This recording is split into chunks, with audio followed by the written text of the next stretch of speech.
व्रत मीमांसा, अध्यात्म प्राण दर्शन, वे ये सभी समान हैं और सभी अनंत हैं। इस मंत्र में वाक, मन और प्राण की उपासना सामान्य रूप से बताई गई है। उनमें से एक एक की कोई विशेषता नहीं बतलाई गई। सो क्या ऐसा ही समझना चाहिए? अथवा विचार करने पर व्रत उपासना के विषय में उनमें परस्पर कोई विशेषता जानी जा सकती है, यही अब बतलाया जाता है। अब यहाँ से व्रत का विचार किया जाता है। प्रजापति ने कर्म के साधन भूत वाग आदि करणों की रचना की। रचे जाने पर वे एक दूसरे से स्पर्धा करने लगे। वाक ने व्रत किया कि मैं बोलती ही रहूंगी तथा मैं देखता ही रहूंगा, ऐसा नेत्र ने, और मैं सुनता ही रहूंगा, ऐसा श्रोत्र ने व्रत किया।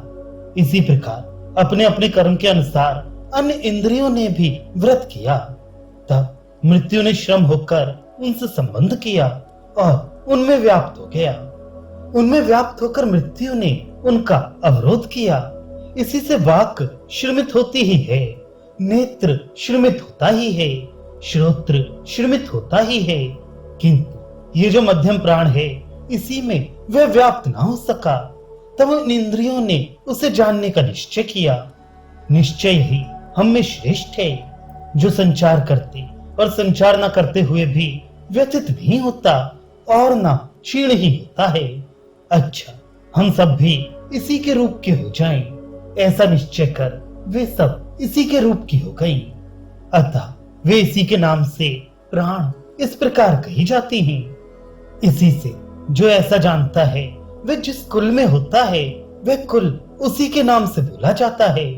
तथा जो ऐसे विद्वान से स्पर्धा करता है, वह सूख जाता है और सूख कर अंत में मर जाता है।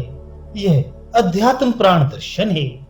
अब यहाँ से आगे व्रत मीमांसा अर्थात उपासना कर्म का विचार किया जाता है।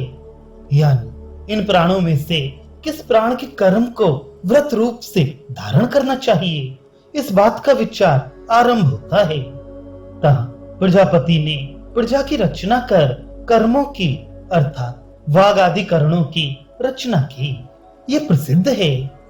उन रची हुई इंद्रियों ने एक दूसरे से स्पर्धा की, परस्पर संघर्ष किया। किस प्रकार स्पर्धा की?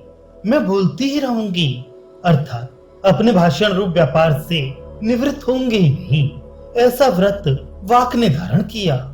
इससे उसका यह अभिप्राय था कि यदि मेरे समान कोई और भी अपने व्यापार से अलग न रहने में समर्थ हो, तो वह भी अपना पुरुषार्थ दिखलाए।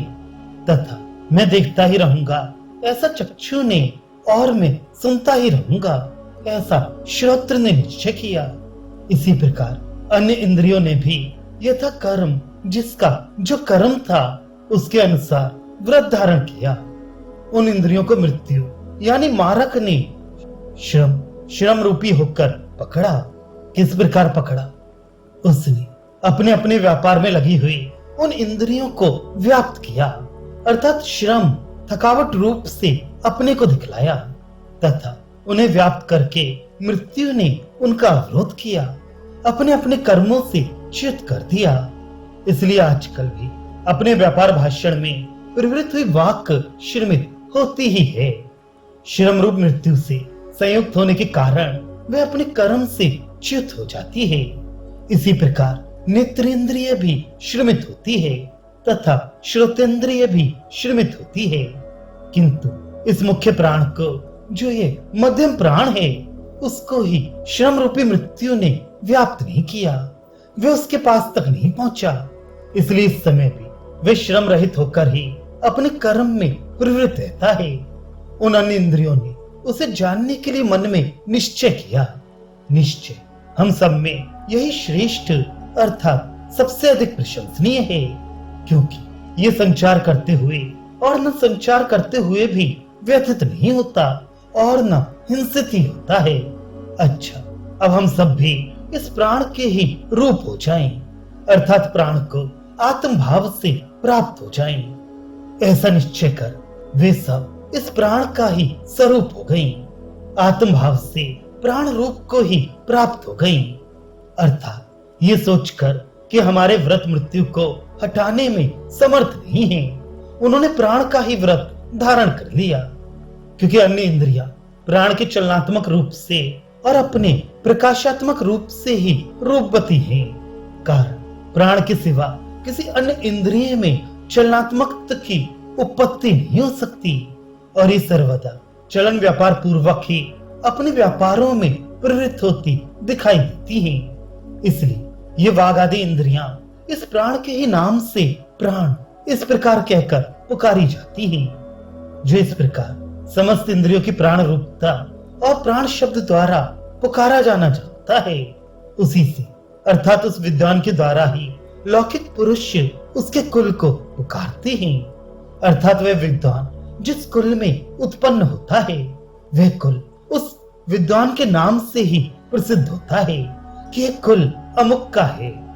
जैसे तापत्य तप्ती सूर्यदेव की कन्या थी, वे चंद्रवंशी राजा संवरण को विवाही गई। उसका वंश उसके नामानुसार तापत्य कहलाया। जो इस प्रकार उपर्युक्त वाग आदि की प्राण रूपता और प्राण संज्ञकता को जानता है, उसे यह फल प्राप्त होता है। तथा जो कोई भी इस प्रकार जानने वाले प्राणात्मदर्शी से उसका प्रतिपक्षी होकर स्पर्धा करता है, वैसी शरीर में अनुशिष्टि सूख जाता है और सूख कर शोष को प्राप्त होकर ही अंत में मर जाता है। वह बिना किसी उपद्रव के सहसा नहीं मरता। इस प्रकार ये अध्यात्म प्राणात्म दर्शन कहा। ये श्रुतियुक्त उपसाहन आगे आदिदैविक दर्शन को प्रदर्शित करने के लिए है।